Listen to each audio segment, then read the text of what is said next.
இந்த வருஷம் பாராளுமன்ற தேர்தல் நடக்க இருக்கு. அயோத்தி ராமர் கோயிலை சுத்தி தான் இந்த வருஷம் பாராளுமன்ற தேர்தல் இருக்கும். அயோத்தி ராமர் கோயிலுக்கு ஆதரவா, எதிர்ப்பா அப்படின்னு கட்சிகளுடைய நிலைப்பாட பொறுத்து தான் அவங்க வெற்றி தோல்வி முடிவாகும் அப்படின்னு பல அரசியல் விமர்சகர்கள் கருத்து சொல்லிட்டு வர்றாங்க.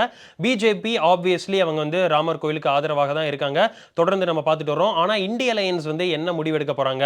ஏன்னா இந்திய அலையன்ஸ்ல பல கட்சிகள் இருந்தாங்க. அந்த கட்சிகள்லாம் என்ன தங்களுடைய நிலைப்பாடு அப்படிங்கிறது இன்னுமே நமக்கு தெரியாததா இருந்தது. அதுல காங்கிரஸ் இந்திய அலையன்ஸ்ல உள்ள மிகப்பெரிய கட்சி, முக்கிய கட்சியான காங்கிரஸ் ஒரு நிலைப்பாடு எடுத்திருக்காங்க. ஒரு பிளண்டர் மிஸ்டேக் பண்ணிட்டாங்களோ அப்படிங்கிற மாதிரி தான் நமக்கு தோணுது. ஏன்னா அவங்க ராமர் கோயில் கும்பாபிஷேகத்துக்கு வரப்போறதில்ல அப்படிங்கிற தங்களுடைய நிலைப்பாடு எடுத்திருக்காங்க. அவங்க மட்டும் கிடையாது, இந்திய அலையன்ஸ்ல பல கட்சிகள் இதற்கு எதிர்ப்பு தெரிவிக்கிறாங்க. ஒரு பக்கம் இந்திய அலையன்ஸ் இப்படி இருக்க, அடுத்த பக்கம் பாத்தீங்கன்னா பாஜக இப்பவே தங்கள் கட்சிகளுடைய வேலைகளை ஆரம்பிச்சுட்டாங்க. இப்பவுமே பாராளுமன்ற தேர்தலுக்கு என்னென்ன விஷயங்களை செய்யணும் அப்படிங்கிறத ஒரு பெரிய பிளான் போட்டு இப்பவே ஸ்டார்ட் பண்ணிட்டாங்கன்னு கூட சொல்லலாம். என்ன பாஜக பிளான் பண்ணியிருக்காங்க? இந்திய அலையன்ஸ் ராமர் கோயிலுக்கு எதிர்ப்பான நிலைப்பாட்டை எடுத்து தங்களுடைய இருப்பையே தவற விட்டுட்டாங்களா அப்படிங்கிறதெல்லாம் பத்தி தான் இந்த வீடியோல நம்ம பார்க்க போறோம்.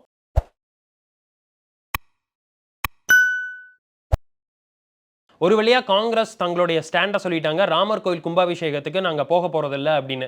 ஆரம்பத்துல என்ன சொன்னாங்க? 2019ல பாஜகவுக்கு மட்டும் தான் ராமர் சொந்தமா? ராமர் எல்லாத்துக்குமே பொதுவானவர். அயோத்தி எல்லாத்துக்குமே பொதுவானது அப்படின்னு சொல்லிட்டு இருந்தாங்க. இப்ப தாங்கள் ஆன்டி ஹிந்துவா இருக்கிறோம் அப்படின்னு காங்கிரஸ் வெளியே சொல்றாங்களா என்னன்னு தான் தெரியல. ஒரு கட்டத்துல ராகுல் காந்தி அவர்கள் என்ன சொன்னாரு? நான் ஹிந்து புத்தகங்கள் அதிகமா படிச்சிருக்கேன். பாஜகவுக்கும் ஹிந்துக்கும் சம்பந்தமே இல்ல. அவங்க சொல்ற ஹிந்துத்துவாவுக்கும் நான் படிச்ச ஹிந்து புத்தகங்களுக்கெல்லாம் சம்பந்தமே இல்ல அப்படின்னு சொன்னாரு.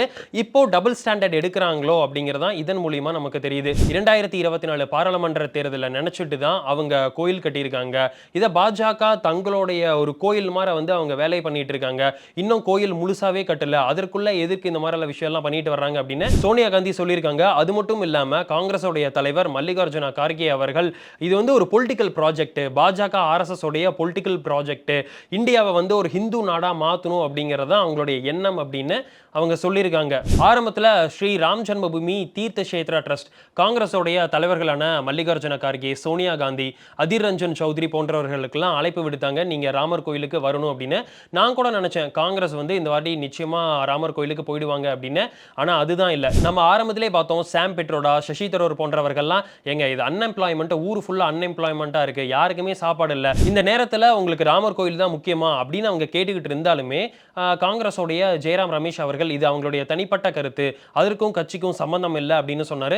ஸோ ஓகே, ஜனவரி 22ஆம் தேதி நிச்சயமா அந்த ராம் மந்திர் கும்பாபிஷேகத்தில் கலந்துக்குவாங்க அப்படின்னு நினைச்சேன். ஆனா நாங்க வரப்போறதில்ல அப்படிங்கிறத சோனியா காந்தி அவர்கள் சொல்லிட்டாங்க. இது பாத்தீங்கன்னா இந்தியா ஃபுல்லாவே ஒரு பேசு பொருளா மாறிட்டு இருக்கு. பாஜக ஒரு பக்கம், காங்கிரஸ் ஒரு ஆன்டி ஹிந்து பார்ட்டி அப்படிங்கிறத நிரூபிச்சுட்டாங்க அப்படின்னு பேசிட்டு வந்துட்டு இருக்காங்க. குறிப்பா அமைச்சர் அனுராக் தாக்கூர் அவர்கள் ராமர் கோயிலுக்கு யாரெல்லாம் வரலையோ அவங்க 2024 மக்கள் அவங்களை புறக்கணிப்பாங்க. இப்ப நீங்க பாய்காட் ராமர் அப்படின்னீங்களா, பாய்காட் காங்கிரஸ் அப்படின்னு மக்கள் சொல்லிடுவாங்க அப்படின்னு சொல்லிட்டு வந்துட்டு இருக்காரு. அது மட்டும் இல்லாம காங்கிரஸ்க்கு இது ஒரு ஆன்டி ஹிந்து ஸ்டாண்ட் எடுக்கிறது புதுசு கிடையாது. ஆரம்பத்துல இருந்தே அவங்க ஆன்டி ஹிந்து ஸ்டாண்டா தான் எடுத்தாங்க. காங்கிரஸோட ஆட்சி காலத்துல ராமர்னு ஒருத்தர் இருந்தாரா இல்லையானே தெரியல. ராமர்ங்கிறது ஒரு கற்பனை கதாபாத்திரம், அந்த மாதிரிலாம் காங்கிரஸ் சொல்லிட்டு வந்துட்டு இருந்தாங்க. அதனால இந்த மாதிரி ஸ்டாண்ட் எடுக்கிறது காங்கிரஸ்க்கு ஒன்றும் புதுசு இல்லை அப்படின்னு அனுராக் தாக்கூர் அவர்கள் பதிவு பண்ணியிருக்காரு. இந்த இந்திய அலையன்ஸ்ல உள்ள கட்சிகள் ஏற்கனவே சீதாராம் யெச்சூரி நான் கோயிலுக்கு வரப்போறதில்ல, ராமர் கோயில் கும்பாபிஷேகத்துக்கு நாங்க கலந்துக்க போறதில்ல அப்படின்னு சொல்லிட்டாங்க. கம்யூனிஸ்ட், மார்க்சிஸ்ட் எல்லாருமே இந்த நிலைப்பாடு எடுத்துட்டாங்க. திரிணாமுல் காங்கிரஸ் கூடிய மம்தா பானர்ஜி அவர்கள் கூட ராமர் கோயில் கும்பாபிஷேகத்தில் கலந்துக்க போறதில்ல அப்படின்னு சொல்லிட்டாங்க. இப்போ காங்கிரஸும் கலந்துக்க போறதில்லன்ட்டாங்க. ஐயுஎம்எல் அவங்களும் நிச்சயமா கலந்துக்க போறதில்ல. இந்த ராமர் கோயில் கட்டுறதுக்கு அவங்க எல்லாம் எதிராக இருந்தாங்க. இப்படி ஒட்டுமொத்த இந்திய அலையன்ஸும் அவங்களுடைய நிலைப்பாடுகளை தெரிவிச்சுட்டு வந்துட்டு இருக்காங்க.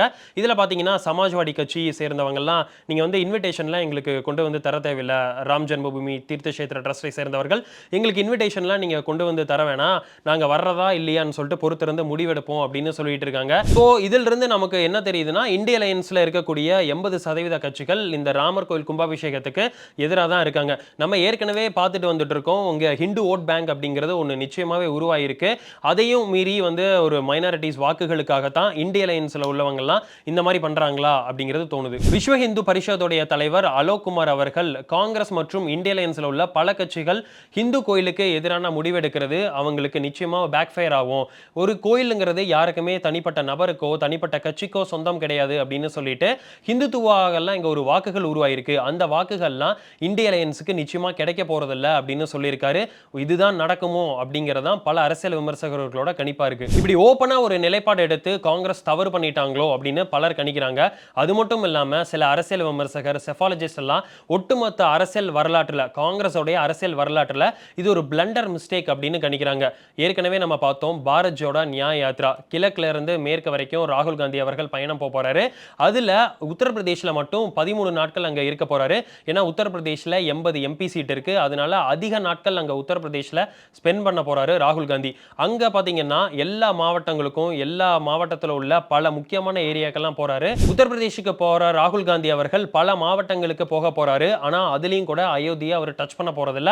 அயோத்தியை புறக்கணிக்கிறாங்களோ காங்கிரஸ் அப்படிங்கிறதா இதன் மூலியமா நமக்கு தெரிய வருது. இந்திய அலையன்ஸ் ஒரு பக்கம் இப்படி இருக்க, இன்னொரு பக்கம் பாஜக பாத்தீங்கன்னா ஃபுல்லா கான்ஃபிடென்ட்டா இருக்காங்க.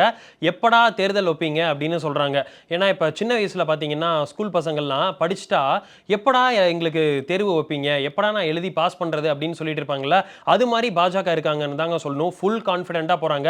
இந்த பாராளுமன்ற தேர்தலுக்கு பல ஸ்ட்ராட்டஜிஸை பாஜக முன்னெடுக்க போறாங்க. அதுல மிக முக்கியமான ஒண்ணு என்னன்னா நேஷனல் கவுன்சில் மீட்டிங். பிப்ரவரி மாசம் நேஷனல் கவுன்சில் மீட்டிங்கை பாஜக கூட்ட போறாங்க. இதற்கு முன்னாடி இந்த நேஷனல் கவுன்சில் மீட்டிங் 2019ஆம் ஆண்டு கூட்டப்பட்டது.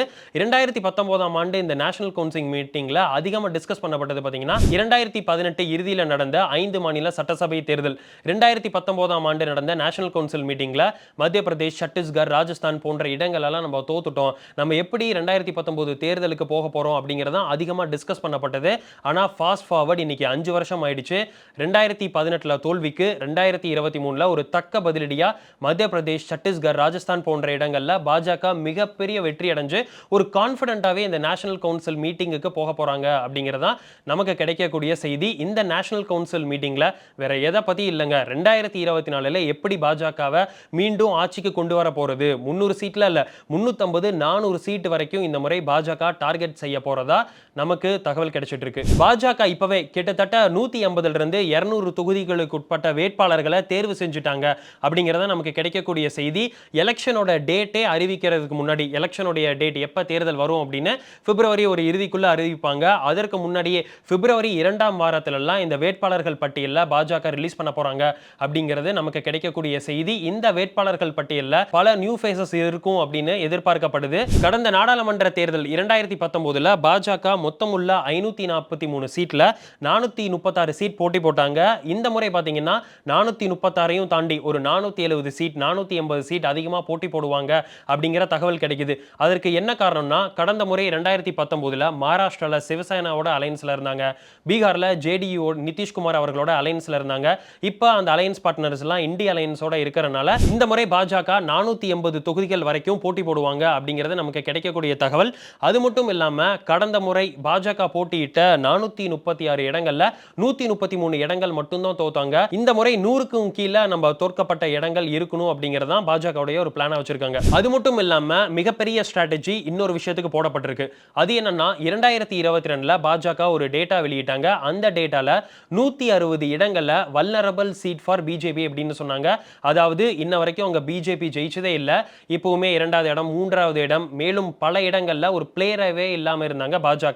இந்த இடங்கள் எல்லாம் பாத்தீங்கன்னா இப்போ நிறைய ஸ்ட்ராட்டஜிஸ் பண்ணி அந்த இடத்துல எல்லாம் முன்னுக்கு வந்துட்டு இருக்காங்க பாஜக. இப்போ தமிழ்நாடுன்னு எடுத்துக்கிட்டா இந்த வல்னரபிள் சீட்ஸ் ஃபார் பாஜக அப்படிங்கிறதுல பாத்தீங்கன்னா ராமநாதபுரம், சிவகங்கை, வேலூர், கன்னியாகுமரி மற்றும் சென்னை சவுத் இந்த தொகுதிகள் எல்லாம் மோர் ஃபோக்கஸ் பண்ணி உழைக்கணும். இந்த தொகுதிகள்லாம் எப்படியாவது இந்த முறை ஜெயிச்சே ஆகணும் அப்படிங்கிறத பாஜக ஒரு நோக்கோட களமிறங்கி இருக்காங்க அப்படிங்கிறதா நமக்கு கிடைக்கக்கூடிய தகவல். அது மட்டும் இல்லாம எலெக்ஷன்ஸ்க்கு முன்னாடி அவங்க மிகப்பெரிய ஒர்க் பண்ணிட்டு இருக்காங்க. அது என்னன்னா விக்ஷித் பாரத் சங்கல்ப் யாத்ரா. நாங்க கொண்டு வந்த ஸ்கீம்ஸ் எல்லாம் எப்படி மக்கள் கிட்ட எடுத்துட்டு போயிருக்கோம், எங்க ஸ்கீம்ஸ்னால எவ்வளவு குடும்பங்களுடைய வாழ்க்கை மாற்றப்பட்டிருக்கு அப்படிங்கிறத ஒரு அவேர்னஸ் மக்களுக்கு விழிப்புணர்வு ஏற்படுத்தும் வகையில பாஜக அதை மக்கள் மத்தியில பரப்பிட்டு இருக்காங்க. சரி, பாஜக ஒரு அளவுக்கு இந்த மாதிரி ஒரு ஸ்ட்ராங்கா அவங்க எலெக்ஷன்ஸ்க்கு போக போறாங்க. இந்த இந்திய அலையன்ஸ்ல எடுத்துக்குவோம். இந்திய அலையன்ஸ்ல பாத்தீங்கன்னா நான் சொன்ன மாதிரி ஆரம்பத்துல இருந்தே பிரச்சனை தான் வந்துட்டு இருக்கு. இப்ப கூட 2 நாட்களுக்கு முன்னாடி கூட நிதிஷ்குமார் அவர்கள் கூட ஒரு விஷயம் சொல்லியிருக்காரு. சாதிவாரி கணக்கெடுப்பு தான் 2024 பாராளுமன்ற தேர்தலுக்கு மிக முக்கியமான விஷயம் அப்படின்னு ராகுல் காந்தி அவர்கள் பேசிட்டு வந்துட்டு இருக்காரு. முதல் முறையா இந்தியால சாதிவாரி கணக்கெடுப்பு எடுத்து டேட்டாஸை வெளியிட்டது நான் தான். எனக்கு ஒரு கன்வீனர் போஸ்ட் கூட கொடுக்கல, ஒரு பிரதமர் வேட்பாளராக என்னை அறிவிக்கவே இல்லை, எனக்கு உரிய அங்கீகாரம் நீங்க கொடுக்கவே இல்லை அப்படின்னு காங்கிரஸை பார்த்து சொல்லிட்டு இருக்காரு.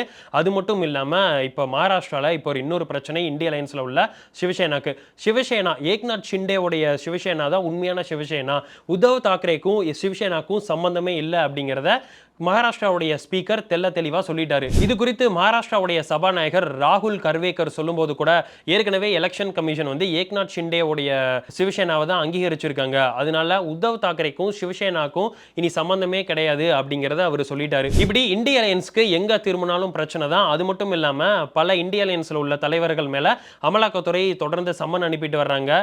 ஒருவேளை இந்த இந்திய அலையன்ஸ் 2024 பாராளுமன்ற தேர்தல் வரைக்கும் இருந்தாலே மிகப்பெரிய வெற்றி தான் அது அப்படின்னு பார்க்கப்படுது. இப்ப ரீசெண்டா கூட சீதாராம் யெச்சூரிட்ட ஒரு பேட்டி எடுக்கிறாரு ஒரு ஜெர்னலிஸ்ட். அவர் கேட்கிறாரு, நீங்க பார்த்ததுலயே உங்க மோஸ்ட் கரப்டட் மோஸ்ட் ஊழல்வாதினா யார் அப்படின்னு கேட்கிறாரு.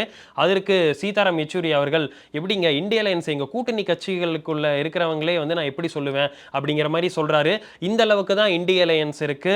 ஒரு பக்கம் பாஜக மிகப்பெரிய ஒரு ஸ்ட்ராங்கா பாராளுமன்ற தேர்தலுக்கு போறாங்க, இன்னொரு பக்கம் வந்து சிக்கி தவிக்கிற இந்திய அலையன்ஸ் ஒரு திக்கு தெரியாம என்னடா பண்றது அப்படிங்கறத நோக்கி 2024 பாராளுமன்ற தேர்தலுக்கு போக போறாங்க. எனக்கு என்னமோ ரிசல்ட்ஸ் இப்ப உறுதியாயிருச்சோ அப்படிங்கறத எனக்கு என்னமோ தோணுது. பாஜக ஜெயிக்க போறாங்களா, இந்திய அலையன்ஸ் ஜெயிக்க போறாங்களா அப்படிங்கறத தாண்டி பாஜக 300 சீட் வாங்கி ஜெயிக்க போறாங்களா, 400 சீட் வாங்கி ஜெயிக்க போறாங்களா, 500 சீட் வாங்கி ஜெயிக்க போறாங்களா அப்படிங்கறதா மக்களுடைய கேள்வியா இருக்கு. உலக தமிழ் சொந்தங்களுக்கு வணக்கம். நான் ராஜவேல் நாகராஜன். பேசு தமிழா பேசு வலையொலியுடைய வளர்ச்சிக்கு நீங்களும் உறுதுணையா இருக்கணும்னு நினைச்சீங்கன்னா இந்த வீடியோடைய டிஸ்கிரிப்ஷன்ல இருக்கக்கூடிய ரேசர் பே லிங்கை கிளிக் பண்ணுங்க. அந்த லிங்க்ல போயிட்டு உங்களுக்கு விருப்பமான தொகையை பேசு தமிழா பேசுவனுடைய வளர்ச்சிக்கு உங்களுடைய பங்களிப்பாக நீங்கள் கொடுக்கலாம். நன்றி, வணக்கம்.